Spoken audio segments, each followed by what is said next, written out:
Hello बच्चों। तो आज हम लोग कक्षा 12 की बायोलॉजी का अध्याय 2 पढ़ने वाले हैं। इसके पहले हमने नर जनन तंत्र पढ़ा था। उस नर जनन तंत्र में हमने सारी संरचनाएं पढ़ ली थी। अब हमें मादा जनन तंत्र अर्थात फीमेल रिप्रोडक्शन पढ़ना है। मानव का मादा जनन तंत्र देखते हैं तो हमें पता चलता है मानव का मादा जनन तंत्र 4 भागों से मिलकर बना होता है। पहला है वन पेयर ओवरी अर्थात अंडाशय, एक जोड़ी अंडाशय होते हैं। दूसरा पॉइंट है एसेसरी ट्यूब अर्थात सहायक नलिका होती हैं। सहायक नलिकाएं 3 भागों से मिलकर बनी होती है। फैलोपियन ट्यूब, जिसे हम हिंदी में डिंब वाहिनी भी कहते हैं या ओविडक्ट कहते हैं। दूसरा है यूटेरस, जिसको हम गर्भाशय या वॉम्ब बोलते हैं। और तीसरा है वेजाइना अर्थात योनि। ये तीनों की तीनों क्या होती हैं, हमारी सहायक नलियाँ होती हैं। नेक्स्ट पॉइंट होता है एसेसरी ग्लैंड अर्थात सहायक ग्रंथियाँ। मतलब मादा जनन तंत्र में कौन कौन सी ग्रंथि भाग लेती हैं। तो पहला है मेमरी ग्लैंड अर्थात स्तन ग्रंथियाँ। दूसरी है बर्थोलिन ग्लैंड, जो काउपर ग्लैंड की जैसी काम करती है। मतलब जैसे नर में काउपर ग्लैंड होती है उसी प्रकार से मादाओं में बर्थोलिन ग्लैंड होती है। तीसरी होती है पेरिलिन, लेकिन इसको अपन को अभी पढ़ना नहीं है। आगे देखें तो एक्सटर्नल जेनाइटल ऑर्गन, और जिसको हम वल्वा कहते हैं या भग कहते हैं। तो ओवरऑल हमने देखा कि मादा जनन तंत्र 4 भागों से मिलकर बना था, जिसमें हमने पहला देखा अपना वन पेयर ओवरी अर्थात ओवरी देखा। दूसरे में सहायक नलिका अर्थात एसेसरी ट्यूब पड़ा। तीसरे में एसेसरी ग्लैंड अर्थात सहायक ग्रंथियाँ। और चौथा बाह्य जननेंद्रिय अंग या एक्सटर्नल जेनाइटल ऑर्गन, जो क्या होता है वल्वा या भग होता है। इसके बाद अपना एक नोट बनता है, बहुत ही महत्वपूर्ण है। प्यूबर्टी देखें तो मादाओं में प्यूबर्टी 10 से 12 साल में आ जाती है।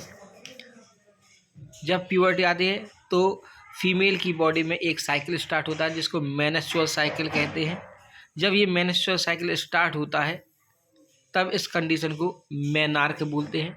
और जब ये ख़त्म होता है 45 से 50 साल की आयु में जब ये ख़त्म होता है तब इसको मेनोपोज कहते हैं। क्या कहते हैं? मेनोपोज कहते हैं। अगला पॉइंट, इसमें मादाओं में देखें तो प्रोजेस्टेरॉन हार्मोन, ईस्ट्रोजन हार्मोन, ये दोनों के दोनों सेक्स हार्मोन होते हैं।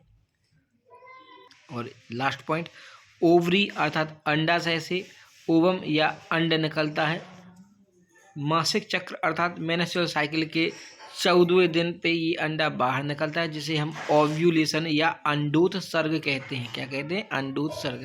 ध्यान देना बच्चों, 1 नंबर का क्वेश्चन आ जाता है अंडोत्सर्ग किसे कहते हैं।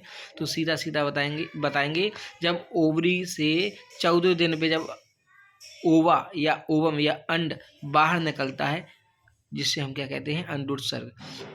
वास्तव में देखें तो जो हम जिसको ओवा या ओवम बोल रहे हैं, ये वास्तव में ओवम नहीं होता है। इसको हम सेकेंडरी oocyte कहते हैं। क्या कहते हैं? सेकेंडरी oocyte कहते हैं।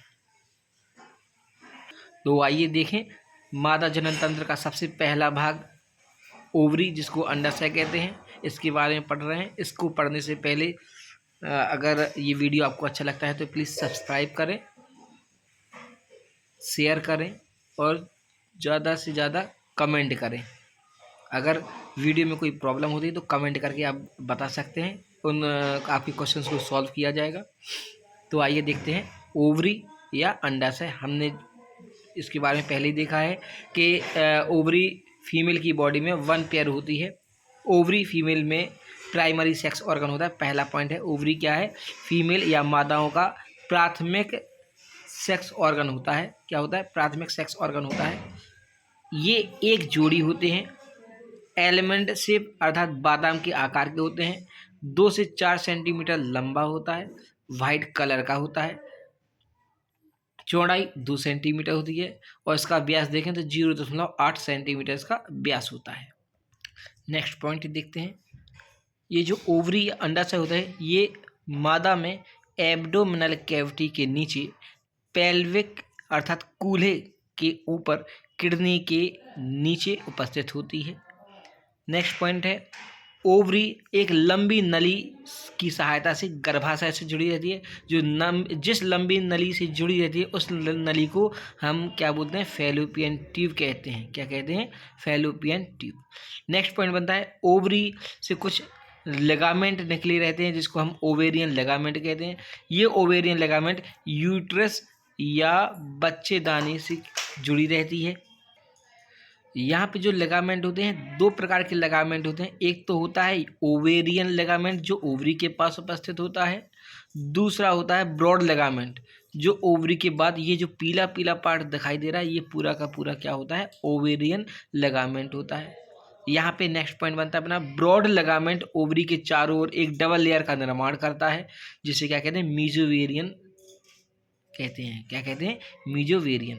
यहाँ पे डायग्राम देखें अपन लोग अगर, तो डायग्राम में सबसे पहला पॉइंट है ये क्या है, ये यूट्रस की वॉल है। ये इस तरीके से अपन लोग बनाते हैं, यूट्रस की वॉल हो जाती है। इसके बाद यहाँ पे ये जो ग्रीन कलर का जो बनाया गया है, ये यूट्रस की वॉल से ये जो ओवरी जुड़ी है जो ग्रीन कलर का, इसको हमने बोला ओवेरियन लेगामेंट। ओवेरियन लेगामेंट के बाद यहाँ से जो पीला कलर का जो कलर दिख रहा है ये पूरा का पूरा ब्रॉड लेगामेंट होता है।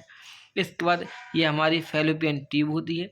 फैलोपियन ट्यूब में संरचना देखें तो फैलोपियन ट्यूब की पहले ये गोल गोल जो रेड कलर की स्ट्रक्चर दिखा रही है इसको हम ओवरी बोलते हैं।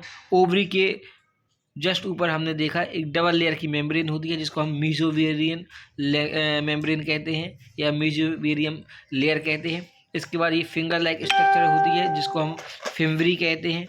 क्या कहते हैं, फिम्बरी कहते हैं। फिम्बरी के बाद ये फैलोपियन ट्यूब आ जाती है।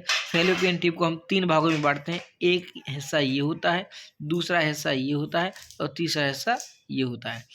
ओवरऑल एक बार फिर से देखें, सबसे पहले हमारी फैलोपियन ट्यूब आती है। फैलोपियन ट्यूब के बाद ये जो लेयर होती है जिसको हमने यूट्रस वॉल बोला है। यूट्रस वॉल के बाद जो ओवरी होती है, ओवरी इसी वॉल से जुड़ी रहती है और जिसको हम ओवेरियन लेगामेंट कहते हैं। इसके बाद ये येलो वाला पार्ट जिसको हमने ब्रॉड लेगामेंट बोला है। फिर ये हमने ओवरी देखी, ओवरी के ऊपर डबल लेयर मेम्ब्रेन थी जिसको हमने मीजोवेरियन लेयर बोला है। क्या बोला है, मीजोवेरियन। तो ये मीजोवेरियन के बाद ये जो फिंगर लाइक स्ट्रक्चर है जिसको हमने फिम्बरी बोला है। फिम्बरी के बाद ये पूरी ट्यूब जिसको हमने फैलोपियन ट्यूब बोला था। फिर आगे ये यूट्रस आ जाता है पूरा।